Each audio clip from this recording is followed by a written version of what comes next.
도봉의 발전을 기대하는 뉴스, 도발 뉴스.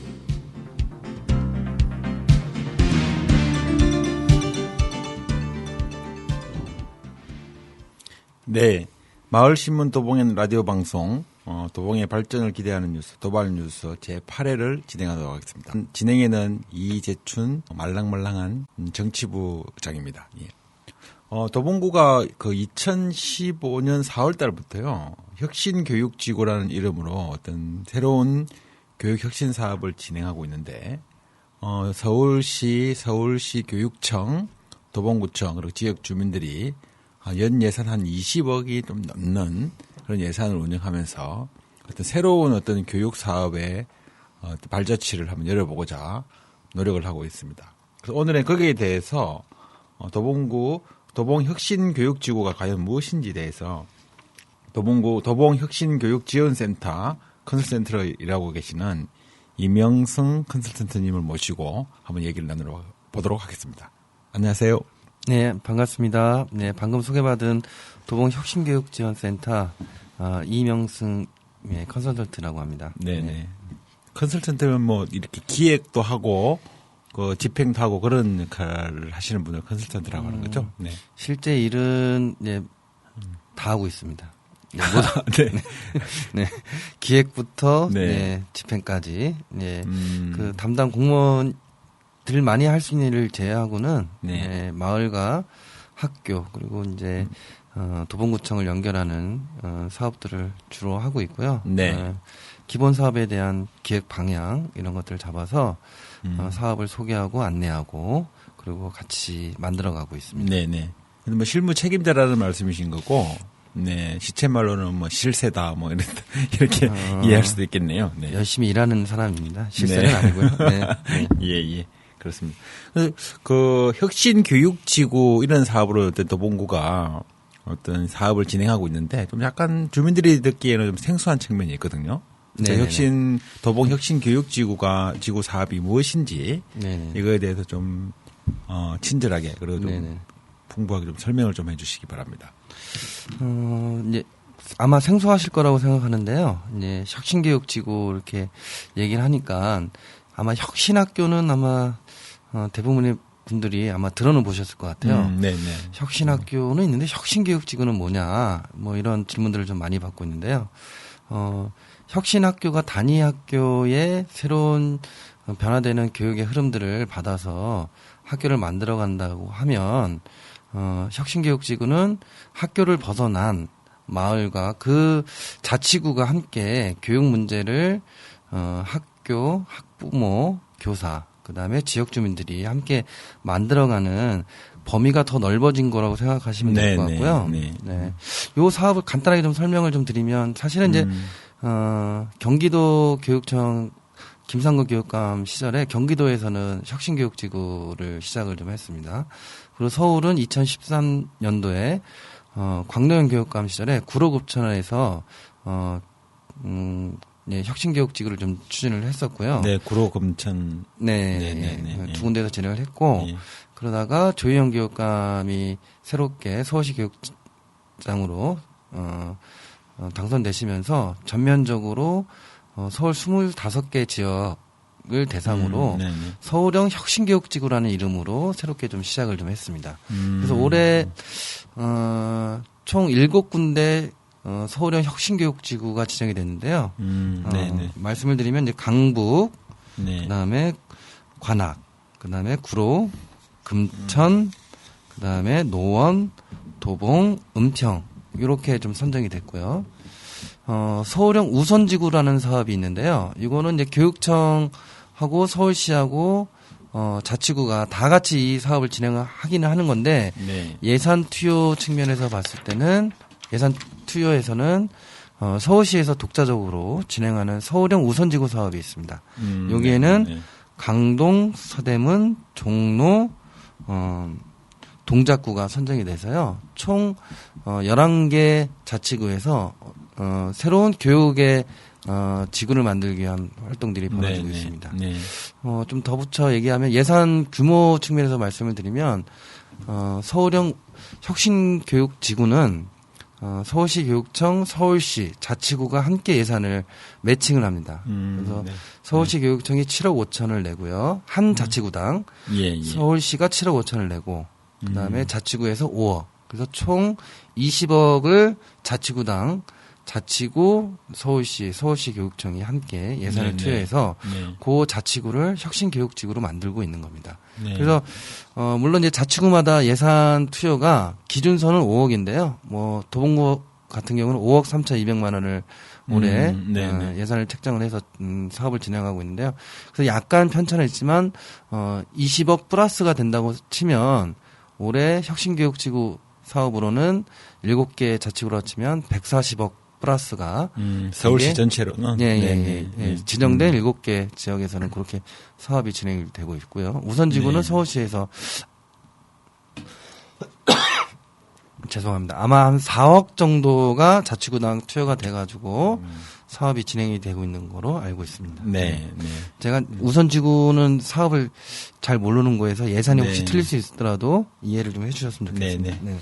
그 혁신학교는 뭐 많은 주민들이 들어보셨을 거라고 말씀하시긴 했는데 사실은 전체적인 지역 주민들 입장에서 보면은 혁신학교도 좀 생소한 거는 어쩌면 마찬가지라고 보는데 그 혁신학교가 간략하게 좀 이해를 해본다면 기존의 그 입시 위주의 교육, 획일적인 교육 방식에 좀 벗어나서 학생들의 어떤 자율성과 창의성을 좀 높일 수 있는 자체 내 학교 자체의 어떤 교육 프로그램을 지원하면서 새로운 어떤 창의적인 학습 방식, 교육 방식을 좀 개발해서 새로운 어떤 교육 환경에 지평을 열고자 했던 시도했던 그런 학교들이 있었는데 그 형식은 아마 북유럽 그 교육 형식들도 많이 이렇게 벤치마킹 했던 걸로 이렇게 알고 있는데 이게 상당히 최근 몇 년간에 이렇게 좀 파장을 일으켰고 반응도 좋았고 그래서 이거를 이제 그 경기도에서는 이미 2013년, 14년 이렇게 시작을 했는데 제가 알기로는 2010년도인 것 같아요. 2010년도 시작했군요. 그런데 이거를 이제 각 교육과 강도현 교육감 때는 구로 금천 지역에만 시작했던 거를 조희연 교육감이 되면서 7개로 25개 자치구 7개를 확대하면서 서울형 혁신교육지구라는 사업으로 이렇게 좀 발전을 시켰다는 그런 취지군요. 각 구별로는 한 40억 정도의 연 40억 정도의 예산이 연 20억 정도고요. 연 20억이군요. 그리고 이제 이게 2년 지정이기 때문에 총 예산으로 따지면 40억 정도가 2016년까지 사업이 진행될 겁니다. 예. 그러면 이거 뭐 이 정책을 가장 먼저 시작했던 데는 경기도라고 볼 수 있는 거고 이걸 좀 서울형으로 발전시킨 걸로 이렇게 이해가 되는데요. 그럼 이게 그 혁신 교육 지역 지구 이 사업에서 가장 큰 특징이라고 하면 좀 뭐로 들 수 있겠습니까?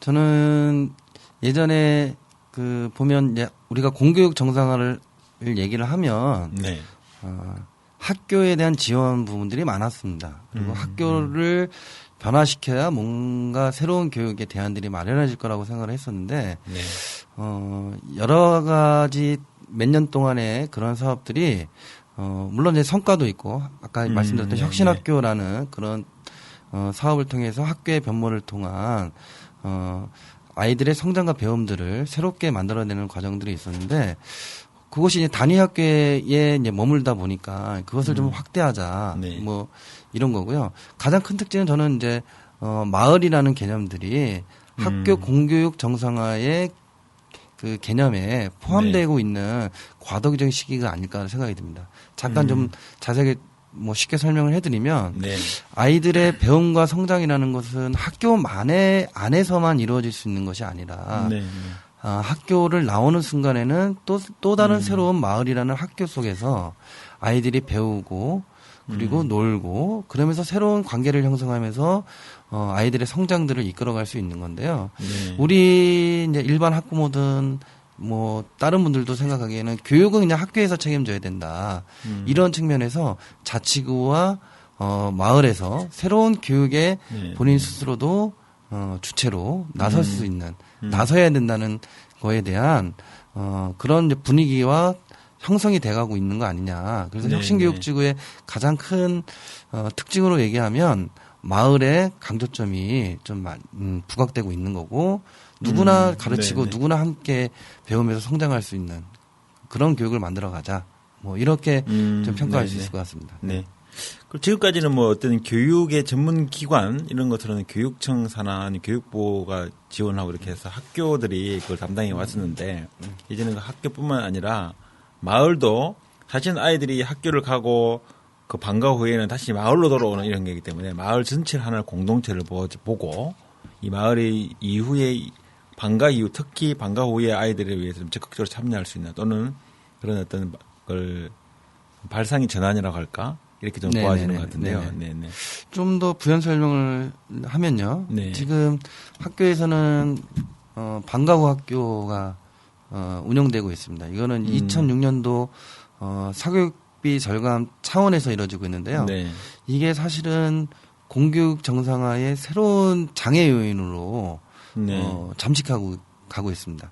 그러니까 학교 선생님들은 정규 과정에 자기가 가르치는 거에 전문성을 발휘하기 위한 연구와 학습이 진행이 돼야 되는데요. 네. 새로운 부가 업무들이 계속 학교가 늘어나고 있는 겁니다. 네. 박근혜 정부 들어서서 이제 돌봄 교실이 확대되고 있습니다. 물론 이제 맞벌이 부부들의 마음 놓고 아이들을 맡길 수 있는 공간들이 그렇죠. 없다 보니까 네. 학교로 다 수용이 되고 있는데요.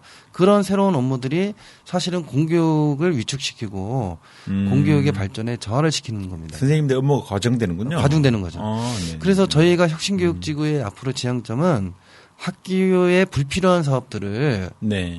마을로 다 끄집어내자라는 겁니다. 네. 네. 학교는 정규 과정에 집중하고 가르치는 네. 거에 집중하고 그리고 나머지 것들은 학교를 나오는 순간 마을에서 책임져야 된다는 겁니다. 네, 방과 후 네. 교실도 지금 학교 내에 사교육비 절감 형태로 진행되고 있지만 이런 것들이 아이들이 나올 수 있도록 네. 밖에서의 인프라를 잘 구축하는 거 마을에서. 근데 여러 가지 반론이 있을 수 있습니다. 나오는 순간 안전하냐, 맡기고 애들을 보낼 수 있는 거냐, 네. 이런 거에 대해서는 충분하게 우려 지점이 있고요. 네. 그런 것들을 극복해 나가고 대안을 마련하는 것이 혁신교육지구의 2년 동안 네. 우리들이 좀 해야 될 일이 아닌가 이렇게 생각이 좀 듭니다. 네. 네.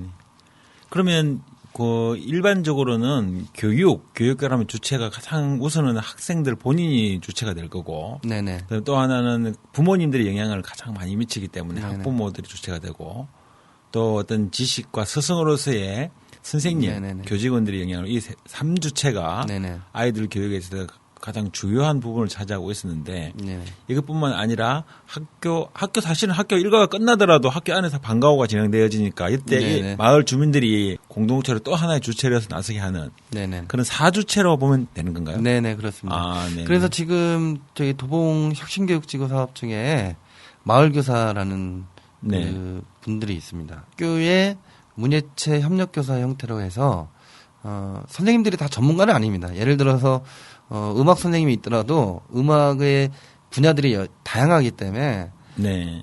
그러면은 자기가 배우지 않는 전문 분야 관련해서는 아마 그냥 책을 읽고 넘어갈 텐데 그거를 살아있는 마을에 있는 자원들을 활용해서 네네네. 그 수업에 이 분들을 활용을 하는 겁니다. 그래서 이분들이 주 교사가 되는 거고 담당 선생님께서는 보조 교사가 돼서 네. 아이들을 가르치는 거죠. 전문성을 갖고 있는 마을 교사께서 그 네. 수업을 전면적으로 가르치고 진행을 하게 되는 거죠. 네. 요 자원들은 순수하게 마을에 있는 자원들이 들어가서 네네네. 활동을 네네. 하고 있는 거고요. 네. 뭐 이런 과정 통해서 학교와 마을이 서로 만나는 지점들이 네. 계속 만들어지고 있습니다. 뭐 다양한 사례들은 뭐 차후에 계속 말씀 나누면서 말씀을 좀 드리도록 하겠는데요. 지역의 또 이제 도봉구로 따지면 도봉구에 있는 완전 인재풀, 인적 역량들을 최대한 활용을 해서 네네. 이들 학생들을 교육하는 데 있어서 도움을 줄 수 있도록 하다는 건데 네네. 그러면 그 어떤 노력에 대한 대가나 이런 건 지급이 되나요? 그분들에게? 요 혁신교육지구 예산에서 네. 예, 많은 예산은 아니지만 많은 금액은 아니지만 예, 지원을 좀 하고 있습니다. 일정 네. 정도? 네네네. 네네. 기본은 어쨌든 내 아이들을 키우는 부모의 마음으로 참여해야 되겠네요. 네네. 네. 그리고 이제 부모의 마음, 기본 이제 교육을 하나에 담당하고 있는 나도 기능을 전수하는 사람이 아닌 도봉구의 아이들을 함께 키우는 그런 마음으로 아마 참여를 하고 계신 걸로 알고 있습니다. 네. 아, 네. 뭐 취지는 굉장히 좋습니다. 네네. 네.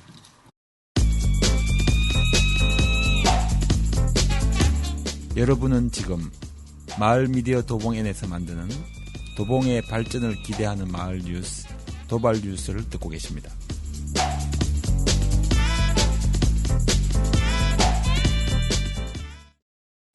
근데 그럼 과연 이게 실제 진행이 그렇게 됐는지는 또 확인을 해봐야 되는데 4월 달부터 이걸 시작한 걸로 알고 있는데 한 4개월 정도 지났는데 네네.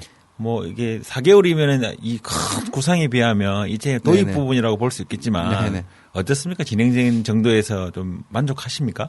그러니까 4월부터 사업이 시작인 거고요. 지정은 네, 네.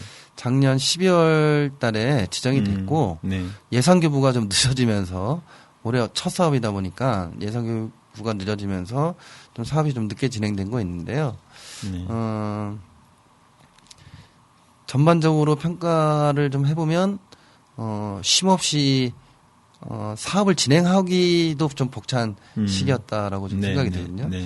그러다 보니까 자연스럽게 이제 그 지역 주민들에게 혁신교육지구가 이런 거고 이렇게 같이 만들어가자고에 대한 가치나 이런 부분에 대해서는 좀 공유가 많이 좀 부족한 것 같고요. 홍보도 마찬가지고. 네, 네.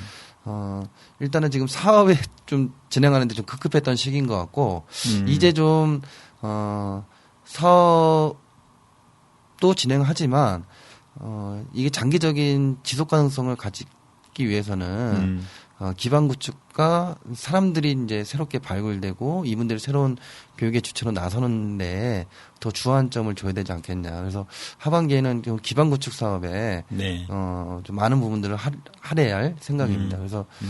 8월 21일 날 다음 주 금요일 날도 요 사업을 진행하시는 분들 대상으로 네. 같이 참여하는 참여형 워크숍을 좀 진행할 거고요. 네. 그다음에 이제 교육자원 박람회가 10월 23일, 24일 날 있습니다.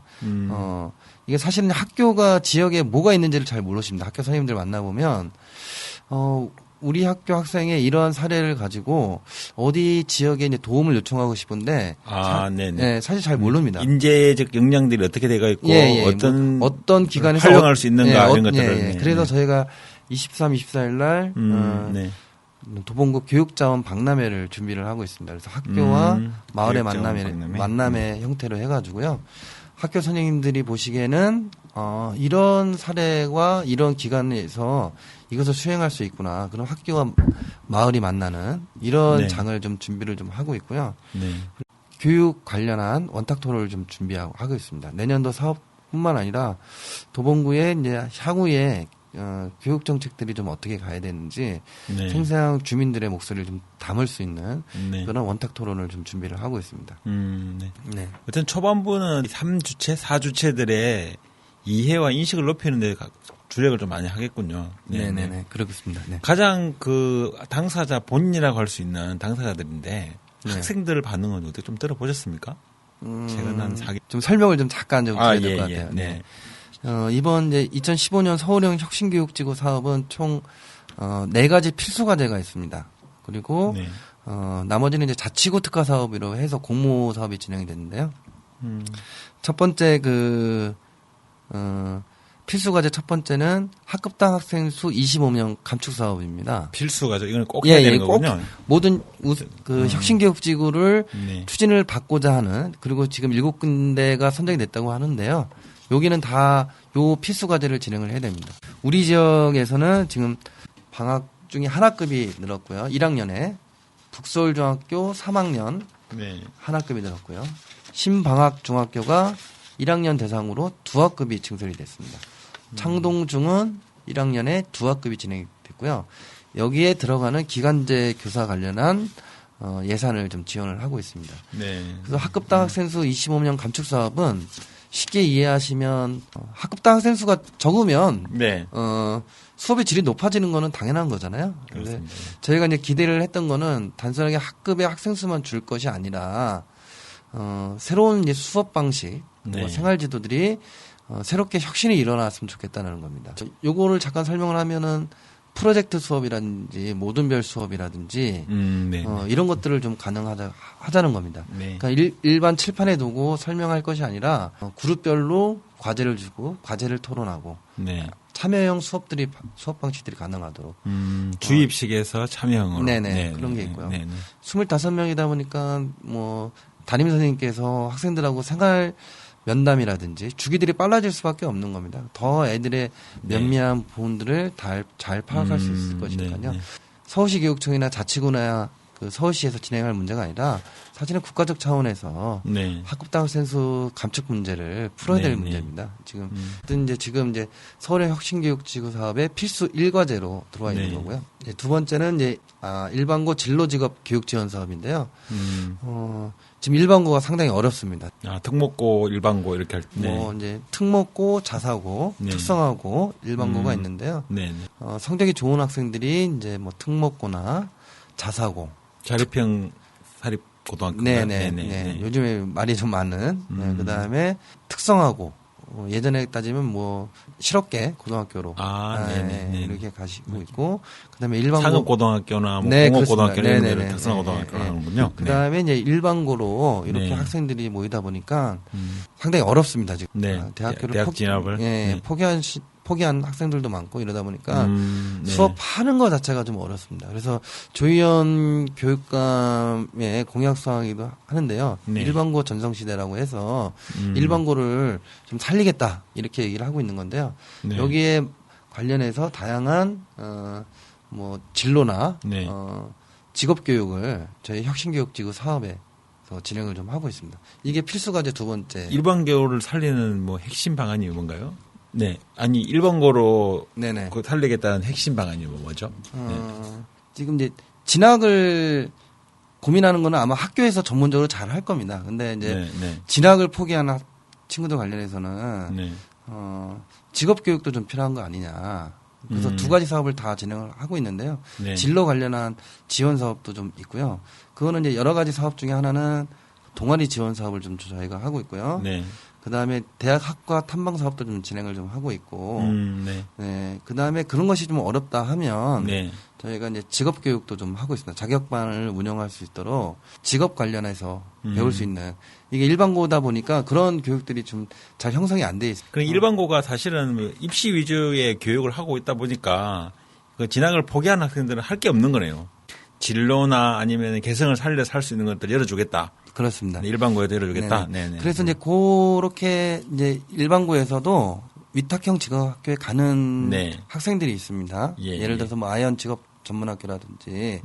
근데 그 대상 지원에 비해 모집이 너무 적다 보니까 거기도 치열합니다. 그래서 갈 수 없는 친구들은 같은 수업을 한 교실에 진행하고 있지만 너무 좀 어렵다는 것들이 가고 싶은 학생은 많은데 갈 수 있는 그 공간이 부족하군요. 그렇죠. 그러다 보니까 수용이 안 되니까 그냥 한 교실에 그냥 남게 될 수밖에 없는 거니까 진학을 꿈꾸고 공부하는 친구들과 진학을 아예 생각을 안 하고 있는 친구들이 같은 한 반에서 공부한다는 거는 서로 간에 좀 많은 어려운 점들이 좀 있는 것으로 이야기가 되고 있고요. 그리고 이제 세 번째 사업은 마을 방과 후 학교 사업입니다. 학교 방과 후 지원 사업은 이미 이제 뭐 서울시 교육청이나 이런 차에서 지원을 하고 있는데 필수 과제로 마을에서 방과 후 학교를 진행할 수 있도록 좀 해보자 이런 거고요. 그리고 도봉에서는 딱 두 가지 사업으로 표출되고 있는데요. 거점 방과 후 학교하고 주민 설계형 방과 후 학교로 사업이 좀 진행되고 있습니다. 말들이 다 어렵네요. 그러니까 아까 제가 말씀드린 마을 방과 후 학교라고 말씀드렸죠. 마을 방과 후. 마을에서 이루어지는 방과 후 학교. 거점 방과 후 학교? 거점은 그 전문성을 갖고 있는 뭐 기관이나 이런 데서 운영해서 전문성을 좀 하는 거고요. 주민 설계형은 5명의 주민들이 모여가지고 본인들이 사업을 설계를 해서 학생들을 모집해서 마을에서 방과 후 학교를 진행하는 겁니다. 마지막으로 필수과제 네 번째가 약간 좀 생소할 것 같은데요. 민간 거버넌스가 필수과제로 자리를 잡고 있습니다. 민과 관의 뭐 협치? 그런 거군요. 거버넌스라는 표현 자체가 우리나라 말로는 해석하기가 조금 풀이하기가 좀 어려운데요. 아마 협치 정도로 얘기하면 될 것 같은데요. 요 사업은 관의 기존에 갖고 있던 주도성, 행정력 이런 것들이 고스란히 있긴 하지만 민이 갖고 있는 자원의 역량 그리고 새로운 아이디어 이런 것들이 서로 접목할 때 새로운 시너지 효과가 날 수 있을 것이다라고 해서 서울시 교육청에서 필수 과제로 제시를 했습니다. 그래서 요거를 민간 거버넌스를 잘 수행하는 것들이 이번 아마 혁신교육지구 지정받는 데서 가장 중요한 배점으로 네네. 자리를 매김한 것으로 좀 알고 있습니다. 네, 알겠습니다. 생각했던 것보다 내용이 훨씬 길군요. 풍부해야 될 것 같고. 그래서 부득이하게 오늘 8회는 여기에서 마치고 네네. 9회에 다시 이어서 좀 네. 얘기를 해야 될 것 같아요. 네. 잠시 쉬었다가 네. 9회에 이어서 네. 방송을 또 하겠습니다. 네. 도발 뉴스는 도봉구민의 제보를 받습니다. 이메일 todobongn@gmail.com으로 보내주시면 저희가 철저히 조사해서 보도하겠습니다. 또한 제보 외에도 전하고 싶은 소식이나 방송하고 싶으신 내용이 있으신 분은 todobongn@gmail.com으로 보내주시기 바랍니다. 지금까지 기획취재와 진행 이재춘, 기술 박영록, 연출 장신현이었습니다. 고맙습니다.